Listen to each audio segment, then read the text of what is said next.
Hello दोस्तों, स्वागत है आप सभी को एग्ज़ाम रिजल्ट पर। दोस्तों, आज की वीडियो में पढ़ेंगे क्लास 12th का पॉलिटिकल साइंस चैप्टर 1। और इस चैप्टर में जो प्रश्न दिया हुआ है आपका ऑब्जेक्टिव प्रश्न, वो सभी ऑब्जेक्टिव प्रश्न आज आपकी इस वीडियो में पढ़ेंगे। तो दोस्तों, चैनल पर नए आए हों तो चैनल को सब्सक्राइब कर लीजिएगा, ताकि आने वाली जो भी वीडियो होगी इसकी जानकारी सबसे पहले आपको मिल जाएगी। तो चैनल को ज़रूर सब्सक्राइब कर लीजिए, क्योंकि यह चैनल आपके लिए हर एग्ज़ाम के लिए बहुत ही महत्वपूर्ण है, क्योंकि यहाँ पर आपको हर एग्ज़ाम का और हर सब्जेक्ट की ऑब्जेक्टिव टाइप प्रश्न देखने को मिलेगा। तो चैनल को ज़रूर सब्सक्राइब कर लीजिएगा। तो चलिए शुरुआत करते हैं। आज आपका टॉपिक है क्लास 12th का पॉलिटिकल साइंस चैप्टर 1, और चैप्टर का नाम दिया हुआ है राष्ट्र निर्माण की चुनौतियाँ। चलिए शुरुआत करते हैं इस पाठ का पहला प्रश्न से। पहला प्रश्न है, भारत को आज़ादी कब मिली? तो आप जानते हैं कि भारत की आज़ादी मिला था 15 अगस्त 1947 को। ऑप्शन ए इसका राइट आंसर हो जाएगा, 15 अगस्त 1947। अगले प्रश्न की तरफ चलते हैं। अगला प्रश्न है आपके सामने दिया हुआ। प्रश्न कहता है, किस भाषण को ट्रस्ट विद डेस्टिनी के नाम से जाना जाता है?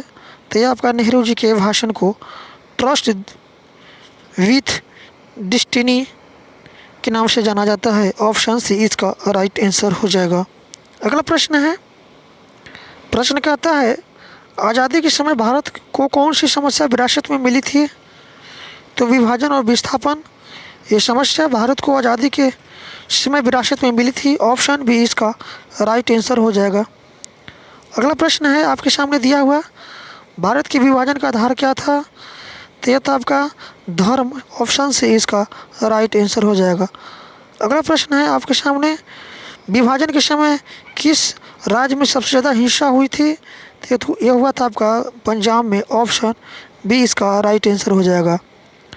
अगला प्रश्न है, गांधी जी ने विभाजन के दौरान किस शहर में हिंसा रोकने के लिए उपवास रखा था?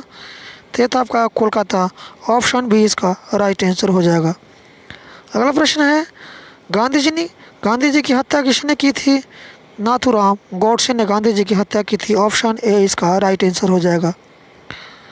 अगला प्रश्न है, भारत में 1947 के बाद रजवाड़ों की संख्या कितनी थी? तो ये था आपका 565। अगला प्रश्न है, सरदार पटेल ने किस समस्या का समाधान किया था? तो ये था आपका रजवाड़ों का विलय। ऑप्शन बी इसका राइट आंसर हो जाएगा। अगला प्रश्न है, हैदराबाद रियासत के राजा को क्या कहा जाता था? तो निज़ाम कहा जाता था। ऑप्शन बी इसका राइट आंसर हो जाएगा। अगला प्रश्न है, किस रियासत में राजकारों ने हिंसा फैलाई थी? तो ये था आपका हैदराबाद। अगला प्रश्न है, कश्मीर के राजा का नाम क्या था? तो कश्मीर के राजा का नाम था हरि सिंह। ऑप्शन ए इसका राइट आंसर हो जाएगा। अगला प्रश्न है, मणिपुर के राजा का क्या नाम था? तो ये था बोध चंद्र सिंह। ऑप्शन बी इसका राइट आंसर हो जाएगा। अगला प्रश्न है, भारत में सार्वभौमिक वयस्क मताधिकार का पहला प्रयोग किस राज्य में हुआ था? तो ये हुआ था आपका मणिपुर में। ऑप्शन ए इसका राइट आंसर हो जाएगा। अगला प्रश्न है, मणिपुर के विलय में क्या समस्या थी? तो आपका जनता का विरोध। ऑप्शन ए इसका राइट आंसर हो जाएगा। अगला प्रश्न है, राज्य पुनर्गठन आयोग SRC कब बना था? तो ये बना था 1953 में। अगला प्रश्न है, भाषा के आधार पर बना पहला राज्य कौन था? तो ये था आपका आंध्र प्रदेश। भाषा के आधार पर बनने वाला पहला राज्य था आंध्र प्रदेश। ऑप्शन बी इसका राइट आंसर हो जाएगा। अगला प्रश्न है आपके सामने, पोट्टी श्री रामुलु किस राज्य की मांग को लेकर भूख हड़ताल पर बैठे थे? तो ये था आपका आंध्र प्रदेश। ऑप्शन सी इसका राइट आंसर हो जाएगा। अगला प्रश्न है, राज्य पुनर्गठन अधिनियम कब पारित हुआ था? तो हुआ था 1956 को। अगला प्रश्न है, किस वर्ष में गुजरात और महाराष्ट्र बने थे? तो 1960 में। अगला प्रश्न है, नागालैंड किस वर्ष में राज्य बना? तो बना था आपका 1963 में। अगला प्रश्न है, पंजाब और हरियाणा का विभाजन किस वर्ष हुआ था? तो 1966 को। ऑप्शन सी का राइट आंसर हो जाएगा। अगला प्रश्न है, कौन सा राज्य 2000 में बना था? तो ये था आपका उत्तराखंड।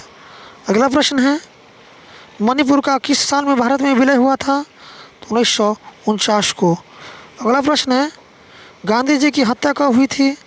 तो 30 जनवरी 1948 को। अगला प्रश्न है, किस रियासत का विलय सेना के हस्तक्षेप में हुआ था? तो था आपका हैदराबाद का। अगला प्रश्न है, हैदराबाद रियासत के विलय में किस संगठन का विरोध था? तो था आपका रजाकार का। अगला प्रश्न है, किस राज्य का गठन 1963 में हुआ था? तो ये आपका हुआ था नागालैंड राज्य का, 1963 में गठन हुआ था। अगला प्रश्न है, 1966 में पंजाब का विभाजन कर किस राज्य का निर्माण हुआ था? तो 1966 में पंजाब का विभाजन कर जो है ये आपका हरियाणा राज्य का गठन हुआ था। ऑप्शन ए इसका राइट आंसर हो जाएगा। अगला प्रश्न है, भारत में पहला राज्य पुनर्गठन आयोग कब बना था? तो बना था 1953 को। अगला प्रश्न है, तेलंगाना राज्य का निर्माण किस वर्ष हुआ था? तो 2014 में हुआ था तेलंगाना राज्य का निर्माण। ऑप्शन डी इसका राइट आंसर हो जाएगा। अगला प्रश्न है, सरदार वल्लभ भाई पटेल को किस नाम से जाना जाता है? तो भारत के लौह पुरुष के नाम से जाना जाता है सरदार वल्लभ भाई पटेल को। ऑप्शन बी इसका राइट आंसर हो जाएगा। अगला प्रश्न है, सबसे पहले किस राजा ने अपने राज्य को आज़ाद रखने का ऐलान किया था? तो था आपका कौन राजा था? श्रावणकोर था। ठीक है, इन्होंने सबसे पहले अपने राज्य को आज़ाद रखने का ऐलान किया था। ऑप्शन ए इसका राइट आंसर हो जाएगा, श्रावणकोर। अगला प्रश्न है, भारतीय सेना ने किस रियासत के खिलाफ 1948 में सैन्य कार्रवाई की थी? तो ये था आपका हैदराबाद।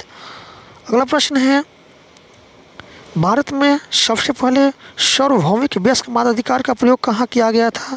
तो किया गया था आपका मणिपुर में। अगला प्रश्न है कि 1947 के बाद किस राज्य ने अपने स्वतंत्र रहने का दावा किया था? तो ये था आपका कश्मीर, मणिपुर और श्रावणकोर। ये सभी राज्य जो है 1947 के बाद अपने स्वतंत्र रहने का दावा किया था। ऑप्शन डी इसका राइट आंसर हो जाएगा।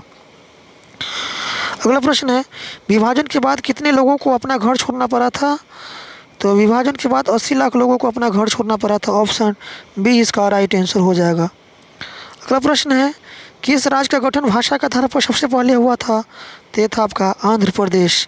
अगला प्रश्न है, भारत में सबसे अधिक मुस्लिम संख्या विभाजन के समय किस राज्य में थी? तो था आपका बिहार में। ऑप्शन बी बंगाल में था, बिहार में नहीं, बंगाल में था आपका, बंगाल में था ये आपका मुस्लिम जनसंख्या सबसे अधिक भारत विभाजन के समय।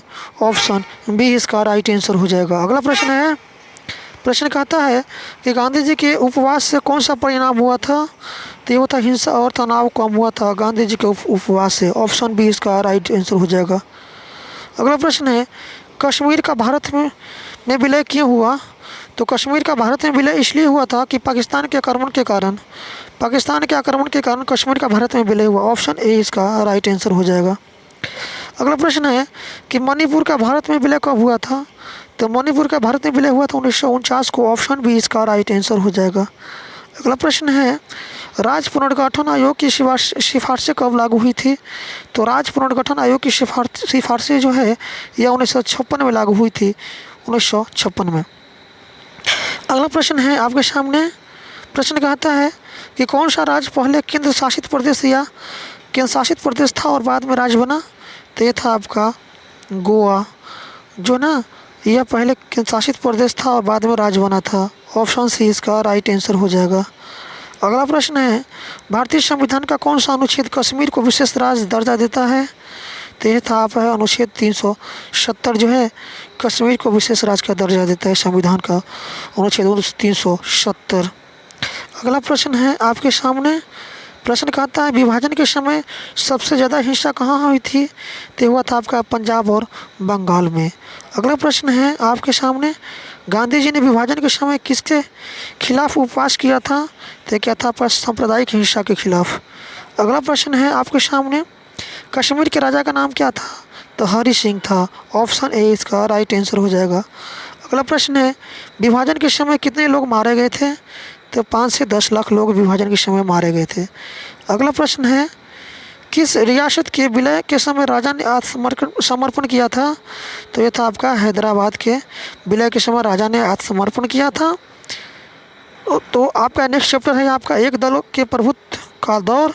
तो दोस्तों यह चैप्टर फिर हम कल आपको पढ़ाएंगे। तब तक के लिए इतना ही। चैनल को पढ़ना है, चैनल को जरूर सब्सक्राइब कर लीजिएगा। अगला पार्ट का प्रश्न पढ़ने के लिए चैनल को जरूर सब्सक्राइब कर लीजिए। वीडियो को अधिक से अधिक जरूर शेयर कीजिएगा अपने दोस्तों में। फिर कर मिलते हैं इस वीडियो में अगले पाठ के माध्यम से आपके सामने। तब तक के लिए स्वस्थ रहिए, मस्त रहिए। वीडियो को अधिक